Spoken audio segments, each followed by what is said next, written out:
Assalamualaikum warahmatullahi wabarakatuh. Salam sejahtera bagi kita semua, sahabat-sahabatku sekalian.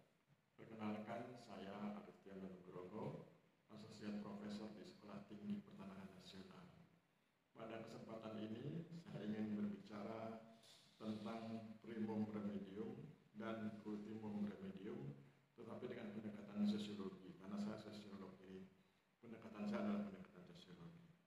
Pertama-tama saya ingin mengajak kita semua memahami apa itu ultimum remedium dan apa itu primum remedium. Kita mulai dengan ultimum remedium.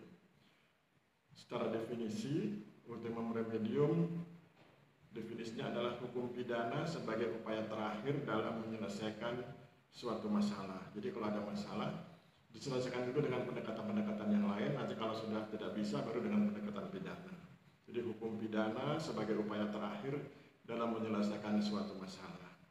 Apa filosofinya? Filosofinya adalah sanksi pidana itu bersifat keras. Jadi seseorang bisa merasakan kerasnya hukum pidana. Oleh sebab itu, sebaiknya dihindari jika ada alternatif lain.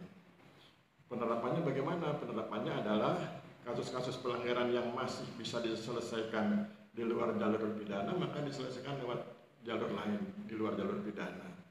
Misalnya lewat jalur administratif, ya. Sebagai contoh pelanggaran pajak.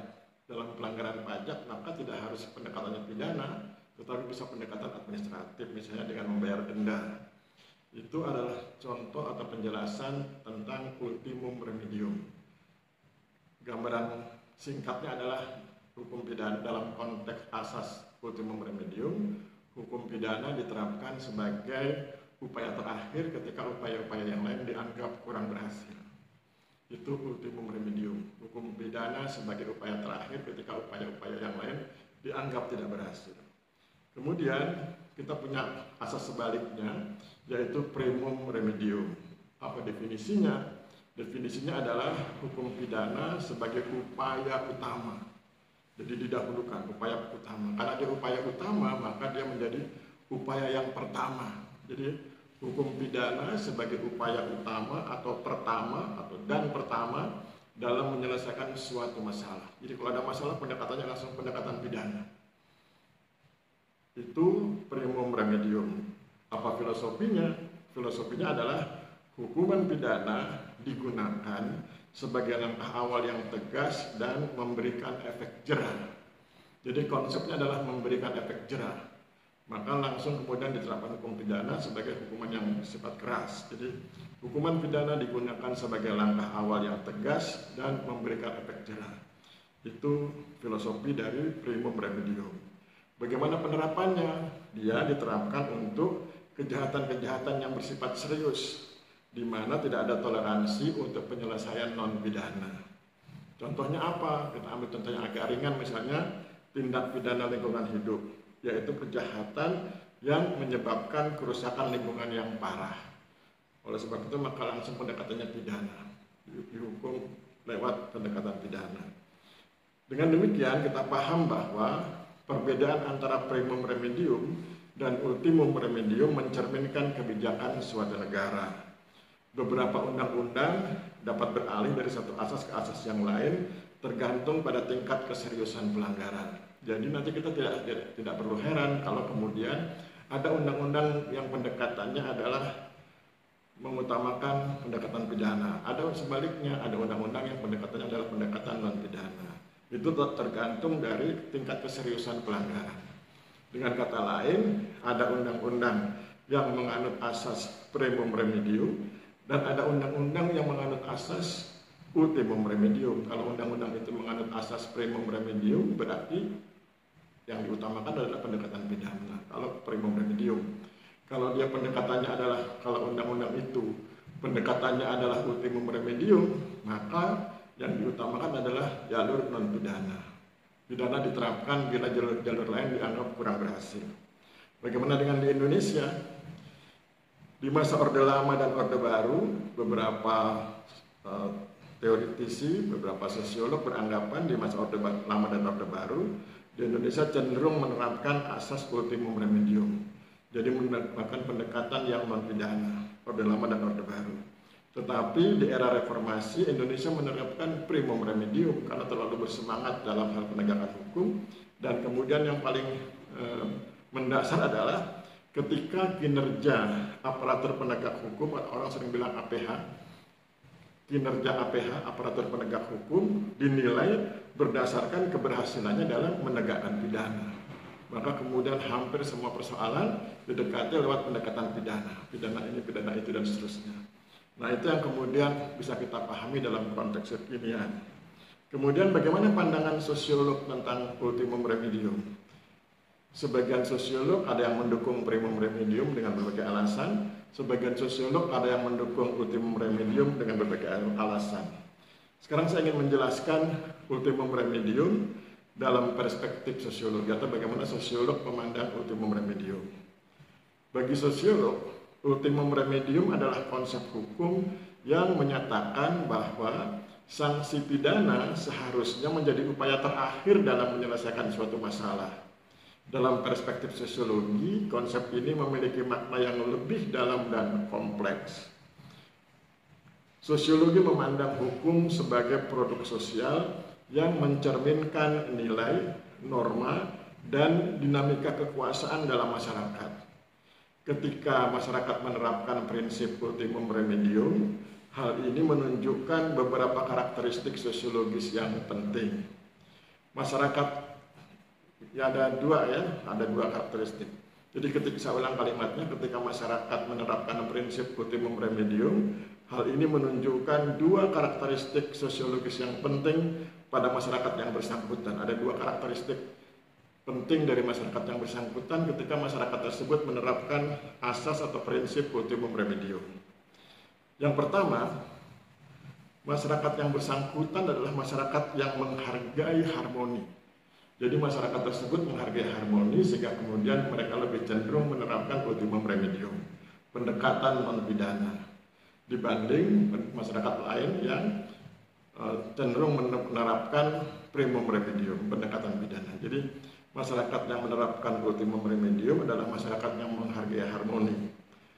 Penekanan pada penyelesaian non-pidana menunjukkan bahwa masyarakat tersebut lebih mementingkan harmoni sosial daripada pembalasan. Ya, kalau pidana kan pendekatannya pembalasan. Ya. Kemudian karakteristik yang kedua, masyarakat tersebut diketahui atau dikenali sebagai masyarakat yang memiliki keadilan berbasis komunitas.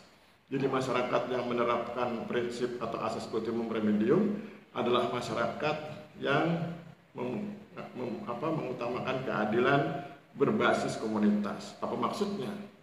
Konsep ultimum remedium memungkinkan peran aktif komunitas dalam penyelesaian konflik. Jadi konflik diselesaikan lewat peran aktif komunitas. Sahabat-sahabat sekalian, kemudian dalam perspektif sosiologi, hukuman pidana adalah salah satu bentuk kontrol sosial. Tujuannya adalah untuk memastikan anggota masyarakat mematuhi norma dan aturan yang ada. Namun, sosiolog seperti Emil Durkheim membedakan itu antara hukuman dalam masyarakat modern dan masyarakat tradisional. Penerapan ultimum remedium tidak lepas dari tantangan sosiologis. Misalnya, 1. Ketidaksetaraan akses terhadap keadilan non-pidana. Ya, jadi tantangannya itu. Jadi ketika suatu masyarakat ingin menerapkan ultimum remedium, pendekatan non-pidana, maka pertanyaannya bagaimana dengan akses terhadap keadilan non-pidana? Apakah ada kesetaraan? Nah, ini tantangannya, yaitu ketidaksetaraan akses terhadap keadilan non-pidana. Oleh sebab itu perlu disetarakan. Yang kedua, adanya opini publik yang seringkali menuntut hukuman berat. Jadi masyarakat menuntut si pelaku dihukum berat, sehingga kemudian kalau penerapannya adalah ultimum remedium dianggap tidak berat. Meskipun demikian, kita bisa buat semacam kesimpulan sederhana bahwa dari kacamata sosiologi, ultimum remedium bukan sekedar prinsip hukum, melainkan cerminan dari sebuah masyarakat yang matang. Kenapa dibilang masyarakat yang matang? Karena mereka mengutamakan harmoni sosial. Jadi pendekatannya adalah pendekatan non-pidana. Konflik diselesaikan lewat pendekatan non-pidana. Penerapannya secara konsisten penerapan ultimum remedium secara konsisten menjadi indikasi bahwa masyarakat tersebut lebih mengutamakan rehabilitasi pelaku dan pemulihan korban daripada sekedar balas dendam. Jadi bagi sebagian sosiolog, penerapan primum remedium itu dianggap sebagai balas dendam. Pidana itu adalah konsep balas dendam. Demikian sahabat-sahabat sekalian, kita telah bahas dua hal, yaitu primum remedium dan ultimum remedium. Jadi kita sudah bahas dua konsep itu. Sebagaimana kita ketahui, ultimum remedium itu hukum pidana sebagai upaya terakhir dalam menyelesaikan suatu masalah. Jadi bagi negara, bagi masyarakat yang menerapkan asas atau prinsip ultimum remedium, maka bila ada masalah, pendekatannya bukan pendekatan pidana, tapi pendekatan non-pidana. Baru kalau pendekatan non-pidana itu dianggap kurang berhasil, diterapkan pendekatan pidana. Berbeda dengan masyarakat atau negara yang menganut asas atau menjalankan prinsip primum remedium. Maka hukum pidana sebagai upaya utama dan pertama dalam menyelesaikan suatu masalah. Jadi kalau ada masalah langsung pidana. Bagaimana dengan di Indonesia, tadi sudah saya sampaikan, di era Orde Lama dan Orde Baru, Indonesia cenderung menganut ultimum remedium. Jadi pendekatannya adalah pendekatan non-pidana. Tetapi sesudah era reformasi, karena bersemangat dalam penegakan hukum, maka kemudian APH, aparatur penegak hukum, lebih mengedepankan pendekatan pidana. Maka dengan demikian beberapa sosiolog menyebut, Indonesia sudah menerapkan primum remedium. Demikian, mudah-mudahan bisa mencerahkan kita semua. Kita akhiri, mohon maaf kalau terjadi kesalahan. Wabillahi taufiq wal hidayah. Wassalamualaikum warahmatullahi wabarakatuh.